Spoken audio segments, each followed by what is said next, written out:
Subscribe કરો એ high news India channel ને પછી યુટ્યુબ એપ પર બેલ આઇકોન નું બટન દબાવો અને નિહાળો એ હાઈ ન્યૂઝ ઇન્ડિયા ચેનલ।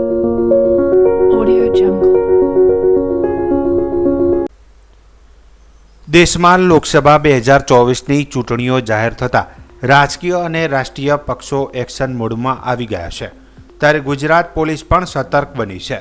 ખાસ કરીને અન્ય રાજ્યોમાંથી ગુજરાતમાં ભાંગફોડિયા પ્રવૃત્તિ કરનાર કે પછી લીકરની હેરાફેરી કરનાર સાથે 50,000થી વધુ રકમની હેરાફેરી કરનાર લોકોના મનસૂબા પાર ન પડે તે માટે પોલીસે સતત વોચ ગોઠવી છે। યાત્રાધામ અંબાજી નજીક માત્ર 4 કિલોમીટરથી દૂર આવેલી સરહદ છાપરી, જ્યાં ગુજરાત અને રાજસ્થાનની સરહદ આવેલી છે, અને આ ચેકપોસ્ટ ઉપર રાજસ્થાનથી આવા કોઈ ભાંગફોડિયાને અસામાજિક તત્વો ગુજરાતમાં ન પ્રવેશે તેને લઈને અંબાજી પોલીસ સતર્ક બની છે।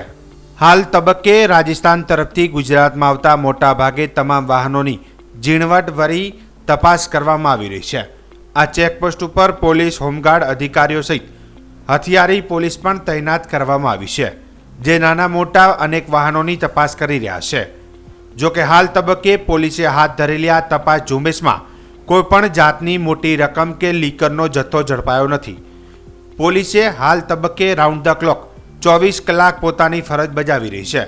કોઈપણ વ્યક્તિ 50,000થી વધુ રોકડ રકમ લઈ આ બોર્ડર ક્રોસ કરી શકશે નહીં। જો કોઈની પાસે મોટી રકમ મળી આવે તો તેને તમામ પ્રકારના આધાર પુરાવા રજૂ કરવાના રહેશે, તેમ પોલીસ ઇન્સ્પેક્ટર GR રબારીએ જણાવ્યું હતું।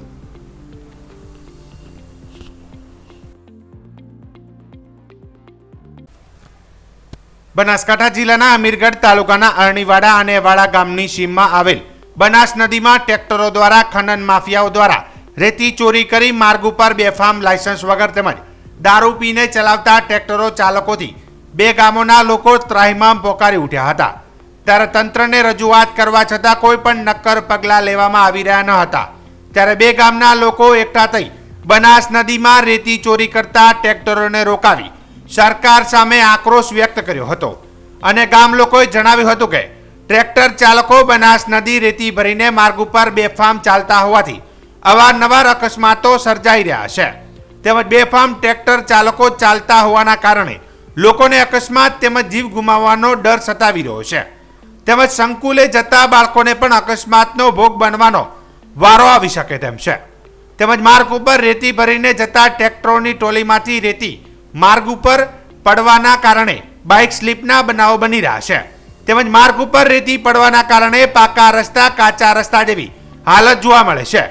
ત્યારે તંત્ર દ્વારા રજૂઆત કરવા છતાં કોઈ પણ વાતે કાને ના લેતા આખરે કંટાળી ગયેલા ગામ લોકોએ મીડિયાના માધ્યમથી રજૂઆત કરતા જણાવ્યું હતું કે જો ટૂંક સમયમાં અમારી સમસ્યાનું નિવારણ લાવવામાં નહીં આવે તો આગામી લોકસભાની ચૂંટણીઓ ગામ લોકો બહિષ્કાર કરવાની ચીમકી ઉચ્ચારી હતી। ત્યારે મીડિયાના માધ્યમથી રજૂઆત કરવામાં આવતા ઉચ્ચ અધિકારીઓ ગણતરીના કલાકોમાં દોડતા થયા હતા અને અવાડા ગામે આવી પહોંચ્યા હતા અને ગામ લોકો સાથે બેઠક કરી સમસ્યાનું નિવારણ લાવવા બાંયધરી આપી હતી। ત્યારે ગામ લોકોએ ઉચ્ચ અધિકારીઓને જણાવ્યું હતું કે જો ટૂંક સમયમાં સમસ્યાનું નિવારણ લાવવામાં નહીં આવે તો ગાંધી ચિંધ્યા માર્ગે આંદોલન તેમજ હાઈકોર્ટમાં પિટિશન દાખલ કરીશું અને આગામી લોકસભાની ચૂંટણી અમે સમગ્ર ગામ લોકો બહિષ્કાર કરશું તેવી ચીમકી ઉચ્ચારી હતી। હવે જોવાનું એ રહ્યું કે ઉચ્ચ અધિકારીઓ દ્વારા કોઈ કાર્યવાહી કરવામાં આવે છે કે નહીં। અવાડા અને અરણીવાડા ગામે બનાસ નદી પસાર થાય છે, તે બનાસ નદીમાંથી ટ્રેક્ટરો દ્વારા બજરીનું રેતનું ખનન ચાલી રહ્યું છે। સરકાર સામે અમે રજૂઆત કરી છે, મામલતદારશ્રીને પણ રજૂઆત કરી છે, અરજી લેખિતમાં પણ તારીખ 21 તારીખના રોજ આપી હતી। તેના અનુસંધાને આજ રોજ તારીખ 22/3/2024ના રોજ આજે ફોરેસ્ટ ડિપાર્ટમેન્ટ, તાલુકા પંચાયત વિભાગના TDO શ્રી, મામલતદારશ્રી, પોલીસ ડિપાર્ટમેન્ટ, તમામ સ્ટાફો, ખનજ વિભાગના સ્ટાફ તથા તમામ હાજરો રહી આજ રોજ ગ્રામજનો સાથે ચર્ચા કરવામાં આવી અને 7 દિવસની અંદર એનો ઉકેલ લાવવા ખાતરી આપી છે, અને 7 દિવસની અંદર જો કોઈ એનું નિરાકરણ નહીં આવે તો અમે ચૂંટણીનો બહિષ્કાર કરીશું। અમારે બાળકો જતા ભણવા માટે બહુ તકલીફો પડી છે, બેફામ ટ્રેક્ટરો લઈને ચલાવે છે અને દારૂ પીને દારૂની હાલતમાં ડ્રાઈવરો ટ્રેક્ટરો ચલાવે છે, નંબર પ્લેટ વગરના ટ્રેક્ટરો છે અને લાયસન્સ વગરના કોમર્શિયલ વગરના ટ્રેક્ટરો બજરીનું ખનન કરીને ચોરી કરી સરકારશ્રીને મોટું નુકસાન પહોંચાડે છે અને પર્યાવરણને પણ બહુ નુકસાન પહોંચાડે છે, જેથી અમે આ ઉચ્ચ આંદોલન કરવા આ સરકારશ્રીને રજૂઆત કરી છે. ઓકે, આજ રોજ અવાળા મુકામે અમે ગઈકાલે મામલતદાર સાહેબશ્રીને ખનિજ વિભાગની અરજી આપેલી હતી, જે અહીંયા ખનિજ માફિયાઓ ગેરકાયદેસર રેતીની ચોરી કરતા હોય છે. રેતીની ચોરી કરતા હોય એમને કોઈ વાંધો નથી, પણ જે રસ્તાઓ ઉપર રેત ઢળાય છે અને રેત ઢળાવાના કારણે અનેક અકસ્માતો થઈ ચૂક્યા છે અને થાય છે એવી ઘણી બધી સંભાવનાઓ પણ છે. નાના રસ્તામાં જતા નાના બાળકો ઇકબાલગઢ મુકામે અભ્યાસ કરવા માટે જાય છે, તો એમનો પણ એક્સિડન્ટ થવાનો ભય છે. જેથી કરીને અમે આજ રોજ મામલતદાર સાહેબશ્રી, ફોરેસ્ટ ડિપાર્ટમેન્ટ, ખાણ ખનીજના વિભાગના જે અધિકારીઓ એમને આજે અહીંયા મિટિંગ માટે બોલાયા હતા. એમને રજૂઆત પણ કરી, અમે એમને અરજી પણ આપી છે કે 7 દિવસની અંદર જો આ ખનન રોકવામાં નહીં આવે અને આ ડ્રમ્પ ઉઠાવવામાં નહીં આવે અને જે પરમિશન આપી છે કલેક્ટર સાહેબે એ ખરેખર લીગલ આપી છે કે અનલીગલ આપી છે, એની પણ કલેક્ટર સાહેબને મારું એવું કહેવાનું છે કે કાયદેસરની એમને એની લેખિતમાં અમને રજૂઆત આપે અને જો આ 7 દિવસની અંદર રોકવામાં નહીં આવે તો અમે સમગ્ર અમીરગઢ તાલુકાના સંગઠનના માધ્યમથી આવનારી ભવિષ્યની ચૂંટણીમાં અમે વિધાનસભાનો ઘેરાવો પણ કરશું.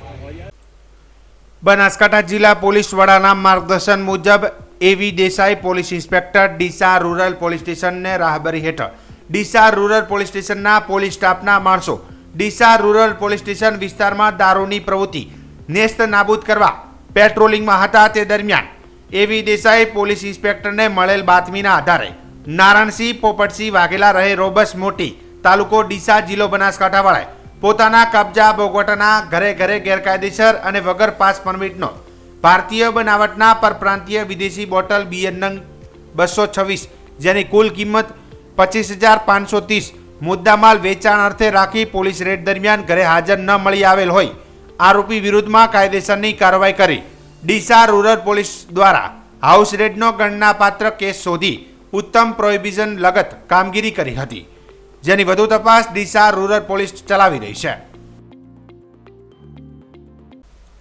બનાસકાંઠા જિલ્લાના સરહદી વિસ્તારમાં ઉનાળાની શરૂઆતની સાથે જ કાળઝાળ ગરમી વચ્ચે આગની ઘટનાઓ પણ જાણે શરૂઆત થઈ ગઈ હોય તેમ આગ લાગવાના બનાવ બની રહ્યા છે. ત્યારે થરાદ તાલુકાના ડોડ ગામના દેવસી ગોળિયા વિસ્તારમાં આવેલ પટેલ પરખાભાઈના ખેતરની વાડમાં કોઈ કારણસર આગ લાગતા આગ લાગી હોવાનો કોલ થરાદ નગરપાલિકાના ફાયર વિભાગને મળતા ફાયર વિભાગની ટીમ તાત્કાલિક ઘટના સ્થળે પહોંચી આગ પર કાબુ મેળવ્યો હતો અને બીજી કોઈ પણ પ્રકારની જાનહાનિ થઈ નથી તેવું જાણવા મળ્યું હતું.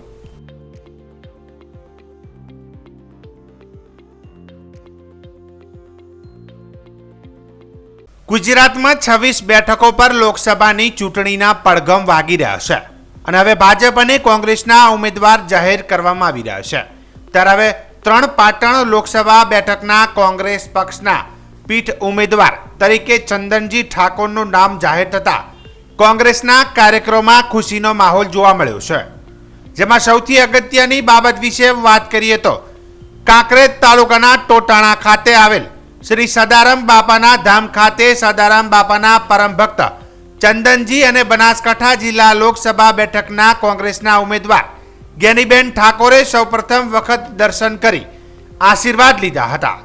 કાંકરેજ ધારાસભ્ય અમરતજી ઠાકોર, પાટણ ધારાસભ્ય કિરીટ પટેલ, રાધનપુરના પૂર્વ ધારાસભ્ય રઘુભાઈ દેસાઈ, ચાણસ્મા તાલુકાના ધારાસભ્ય દિનેશભાઈ ઠાકોર, બેચરાજીના ધારાસભ્ય ભરતજી ઠાકોર, જિલ્લા પંચાયત પૂર્વ પ્રમુખ પીનલબેન ઠાકોર, કાંકરેજ તાલુકા કોંગ્રેસ સમિતિ પ્રમુખ ગોપાલસિંહ સોલંકી, ભૂપતજી મકવાણા, વેનાજી ઠાકોર, મહામંત્રી તાલુકા કોંગ્રેસ બચુજી મકવાણા, વિનોદજી ઠાકોર, પૂર્વ પ્રમુખ થરા નગરપાલિકા મુર્તુજા ઉકાણી અને હવે લોકસભાની ચૂંટણીના પ્રચાર પ્રસારના શ્રી ગણેશ કર્યા હતા.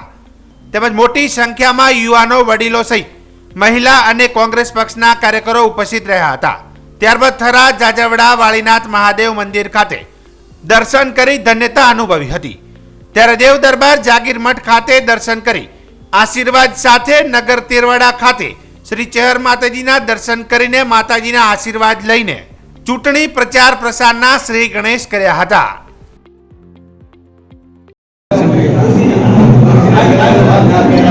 અમારા મવડી મંડળ, અમારું રાષ્ટ્રીય નેતૃત્વ સન્માન્ય ખડગે સાહેબ, સન્માન્ય સોનિયાજી, સન્માન્ય રાહુલજી અને ગુજરાત પ્રદેશ કોંગ્રેસ સમિતિના પ્રમુખ સન્માન્ય શક્તિસિંહ ગોયલ સાહેબ હોય, જગદીશભાઈ ઠાકોર હોય, અમિતભાઈ ચાવડા હોય, બધાના આશીર્વાદથી જે મને ટિકિટ મળી છે અને એ ટિકિટના ભાગરૂપે મારી ધર્મગુરુ, મારું સંસ્થાન, એ મારી માતૃભૂમિ કહેવાય, જેની પાછળ મેં મારી જે જીવનની તાર્ગેટી બનાવી છે એવા મહાપુરુષના ચરણે હું દર્શન કરવા આવ્યો છું અને અહીંયા દર્શન કરી અને હું મારો ચૂંટણી પ્રચાર ચાલુ કરવાનો છું અને 18 આલમ મારી સાથે છે. હું સ્થાનિક ઉમેદવાર છું અને આ વિસ્તાર મારા માટે ખૂબ પરિચય છે. સદારામ બાપાના સેવક તરીકે હું પ્રસ્થાપિત થયેલો છું અને હંમેશા સદારામ બાપાના સેવક તરીકે કામ કરીશ. આવતીકાલે મને મેમ્બર ઓફ પાર્લામેન્ટ બનાવશે તોય હું પ્રજાના વચ્ચે રહીશ અને સદારામ બાપાના સેવક તરીકે રહીશ એવો આપ સૌને સંદેશો આજે પાટણ લોકસભાના ઉમેદવાર ચંદ્રભાઈ ઠાકોર અને બનાસકાંઠાના પાર્ટીના ઉમેદવાર પોતે સદારામ બાપુના આશીર્વાદ લેવા આવ્યા છીએ ત્યારે બાપાના ચરણોમાં શીશ ઝુકાવીને એક જ પ્રાર્થના કરી છે, એ બાપા શાંતિમય વાતાવરણમાં ચૂંટણી બંધાઈ, ભાઈચારાની ભાવના જળવાઈ રહે અને જે અમારો ચૂંટણી ઢંઢેરો છે એ ઢંઢેરો લઈને લોકો વચ્ચે જઈશું અને બાપાના આશીર્વાદ મળે એટલે સમગ્ર પાટણ અને બનાસકાંઠાની જનતાના આશીર્વાદ બંને કોંગ્રેસના ઉમેદવારોનો મળશે. સબસ્ક્રાઇબ કરો એ હાઈ ન્યૂઝ ઇન્ડિયા ચેનલ ને પછી યુટ્યુબ એપ પર બેલ આઇકોન નું બટન દબાવો અને નિહાળો એ high news India channel. Audio Jungle.